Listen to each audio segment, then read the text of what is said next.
Okay, Doris, coming to you here from the camper. What just happened here with my notes? All right, Psalm 36, 1 to 2. Transgression speaks to the wicked, deep in his heart. There is no fear of God before his eyes, for he flatters himself in his own eyes that his iniquity cannot be found out and hated. What's going on with that? This is such an interesting scripture, for he flatters himself in his own eyes that his iniquity cannot be found out. Let's call iniquity an offense. It makes it easier to understand what he's up to. He doesn't want to be hated for doing wrong, so why are you on the offensive? How do you squeeze offensive past people so they don't hate you? Well, there is no fear of God before him. That's how you do it. No fear, no problem. You deny accountability to a higher authority who likes uprightness and righteousness.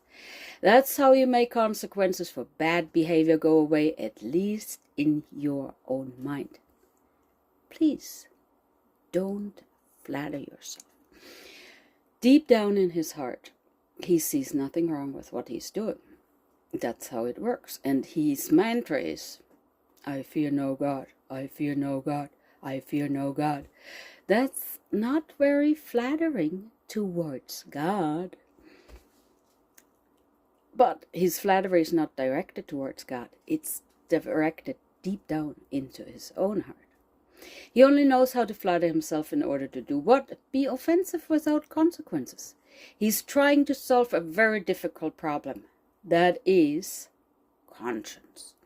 How do I get my motives past people's discernment? They would hate me if they knew who I really am. You don't want that to happen to you, right? Well, instead of being upright and doing good, he reckons no fear of God, no problem, no crime. I have a suspicion that he does believe in God because he says, I fear no God. He doesn't say, I don't believe in God. Interesting. How do you find him out? Well, you can tell by his actions. Actions speak louder than words. So does he get away with wickedness? Nope. He can fool us, but he can't fool God. For God stands for righteousness, uprightness. And if he doesn't measure up to that, he will give account. But he can try to deceive us. But even we can see through the lies by his actions. So, if you don't like to be hated, work on your character.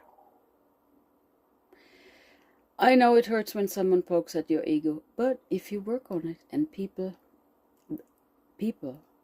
might actually love you. I think you want to be loved, but you just don't want to pay the price. So, ponder over that.